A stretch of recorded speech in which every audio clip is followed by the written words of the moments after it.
Good afternoon, parents and community members who are joining us. Thank you so much for joining in. I hate this was kind of a last minute. We decided this morning to go ahead and have this call. I was anticipating a lot more information from the governor today in our 3 o'clock superintendent's call with him. But we did get some information. So I'm going to share that with you, and then I'm going to kind of share with you where we are in this process. And hopefully we'll be getting more guidance as we move through this summer. So today we came together, superintendents across the state were on a call at 3 o'clock, and we had been told by the commissioner that he was going to give us guidance for opening schools in the fall.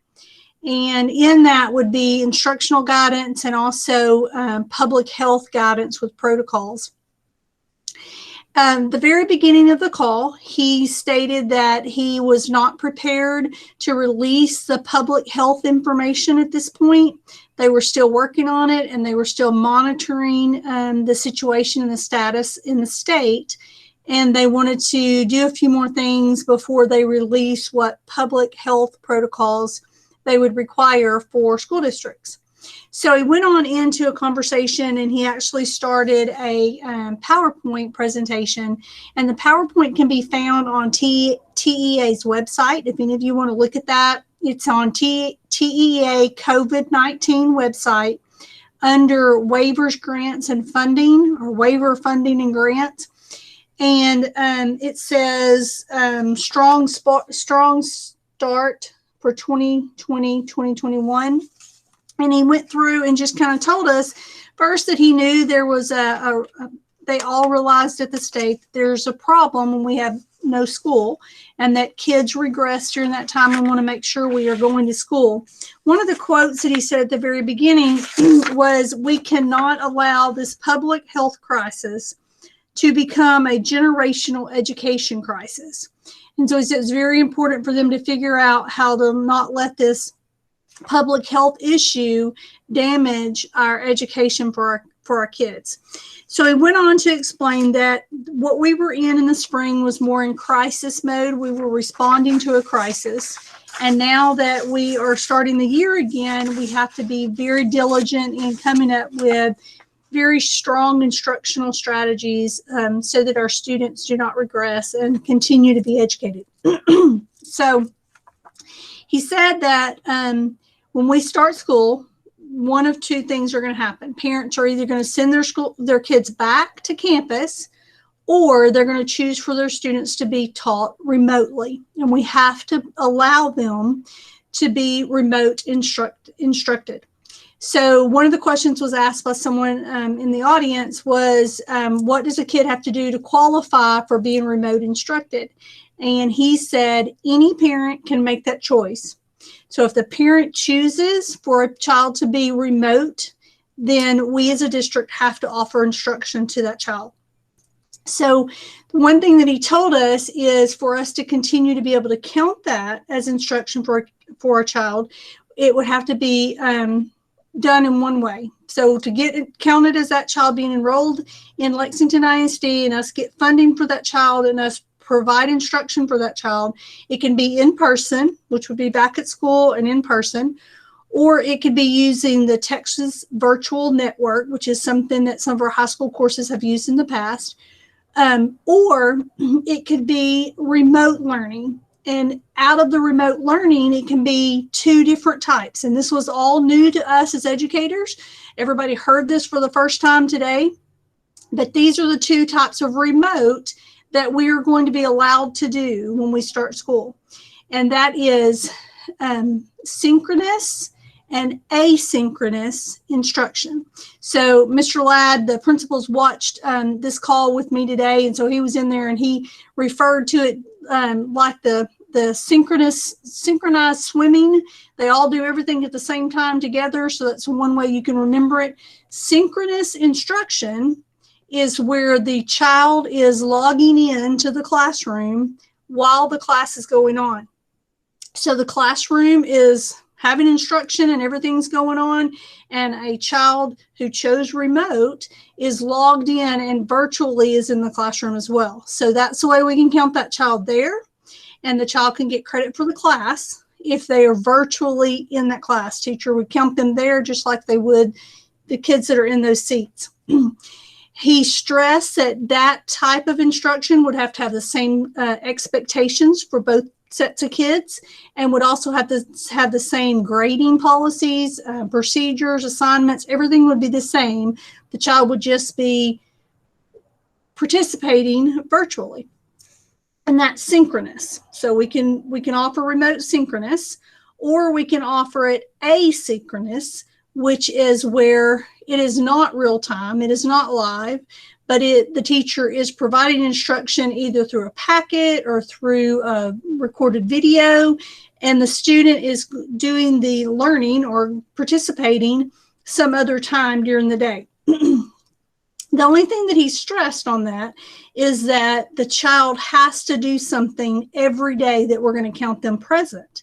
So it's not like what we did in the spring where you had a packet of materials, or you got assignments and you had several days to do it. Every day, the child would have to check in some way, whether it's a conversation with the teacher through Google Classroom, or it's an assignment that's turned in, or it's some type of work that's done that day for that child to get counted there. So those were the 4 things that he told us we could do for instruction for this coming year. That leads to a lot of questions. What does that look like? How do we make that happen? What do we give as a choice for our kids? How many of our kids are going to choose to go remote, or parents are going to choose for their children to go remote? How many are going to send them back? And so there's lots of questions about exactly what that looks like. He didn't give us all the answers to the questions that there are going to be for this. So we are really just starting, and I almost canceled this phone call today because I don't have a lot of answers for you, but I don't want to not be transparent and to pass on any information that I have to you. And so I want to tell you, this is what he told us today. He told us that we have the option of in-person instruction, Texas virtual school, synchronous instruction, which is teaching them at the same time virtually that we're teaching kids in person, or asynchronous, where we are teaching them not in live time and not in real time, but we are providing some kind of contact with them every day.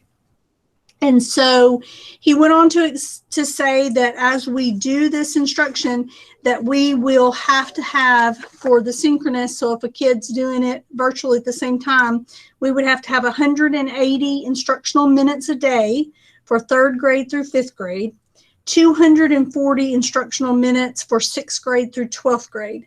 So they would have to actually be engaged, that was the word he used, for all of those instructional minutes.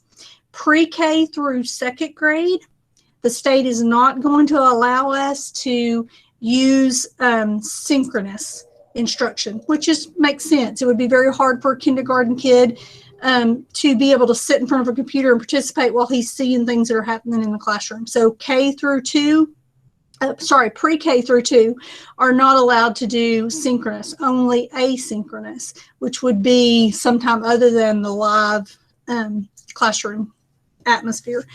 He also told us that as we move forward and we look at closures and possible closures, that we're looking at only being closed if we have cases for 5 days at a time. And the first day would be the day that you actually closed. And then we would have to offer on-campus instruction by the 6th day. So that begins lots of questions about the period of time people are sick and when people can come back and all those kind of things. He says he's going to clarify that later. So while we were getting ready for this call, and we were about to start the call, Texas Tribune, and some of you may have seen this, Texas Tribune released 2 documents. They released a document that has TEA's logo on the top, and it says Attendance and Enrollment FAQ. And so this is a document that a lot of the information came from that he talked about on the call today. However, the call that Texas Tribune released is 14 pages long, and the document that's on TEA's website right now is 11 pages long. So there's a difference in the content, and honestly, I haven't gone through to look at everything that's on them to find out what the difference is. But there is a difference. So just want you to know that what Texas Tribune released is not what's on Texas Education Agency's website right now. The other document that was released by Texas Tribune is the one that's getting a lot of publicity and a lot of questions, and that was TEA's public health planning guidance. So this is what we were really anxious to get from TEA today, and this is what he said he was not ready to release. But Texas Tribune released this document, and it is 9 pages long.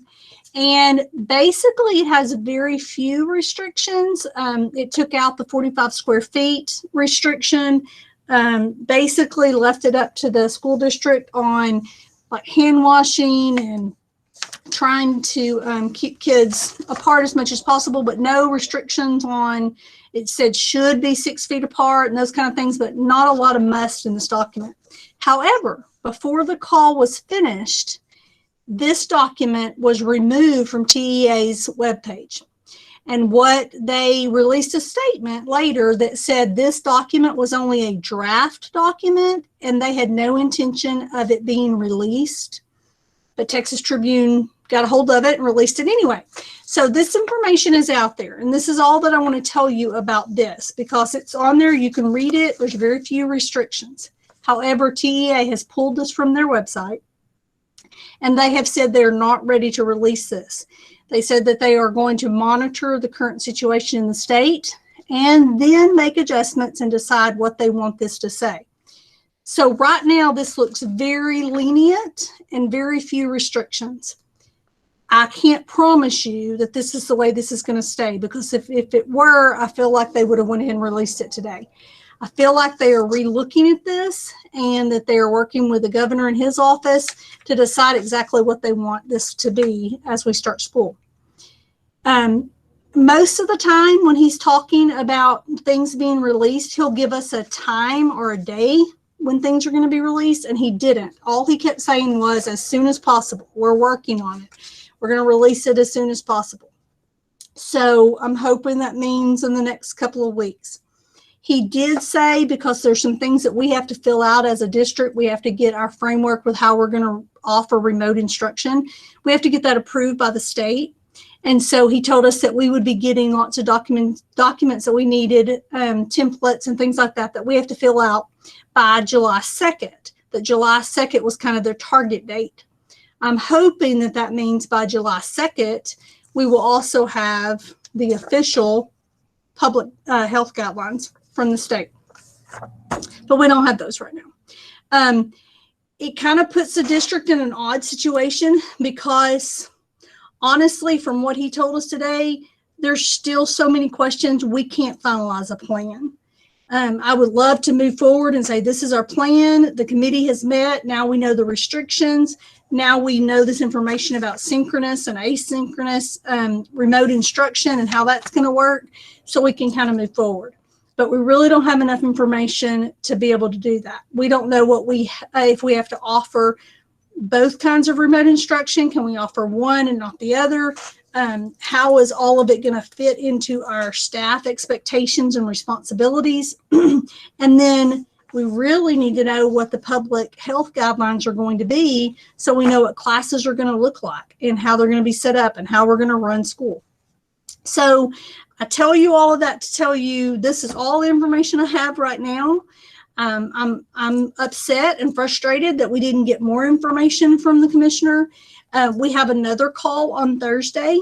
I don't think that he will give us any additional information, but he could.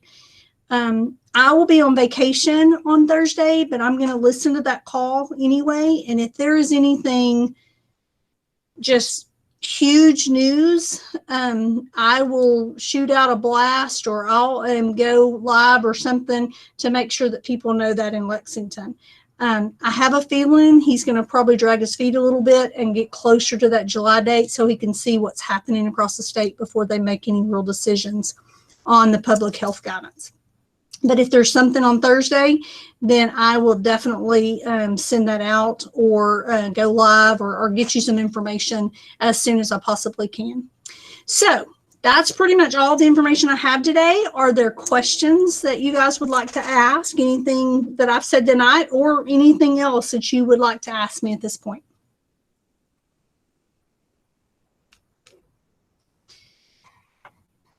I'm going to turn my chat on so I can see. We've got 81 people on tonight, which is great. I'm so excited. That's the most we've had on our parent chat. And I encourage you, if this is the first time you've been on, I encourage you to go back and listen to the recordings of the first two so you can kind of get a foundation of where we are and what our discussions are, kind of catch you up. This one will also be recorded and placed on the website. So if you need to pass information on to somebody, please encourage them to look at that.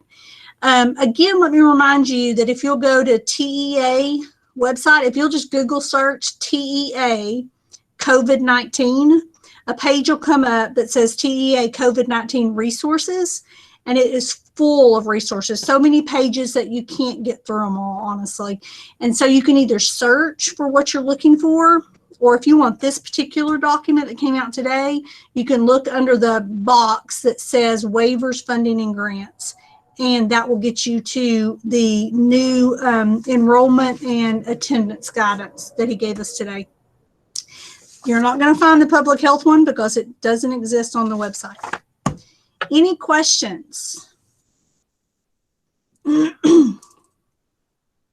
be happy to answer anything about the stuff that I've talked about today or anything else that you have. If you're a committee member and you're on here, I'll just say that once we get additional guidance, we'll come back to the table and kind of talk about it. Right now, I don't feel like we have enough to even revise or look at our plan yet until we get that additional information.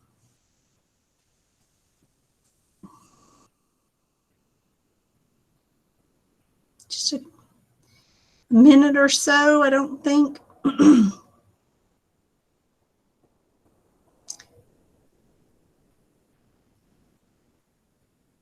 All right, guys, I guess that's it. Like I said, if it's anything pressing on Thursday, I'll get the information out to you. Encourage you to go look at TA's website, see what's going on. Have a wonderful rest of your week, and I will definitely get back on here again and have a parent chat as soon as we get more news. Thanks. Have a great evening.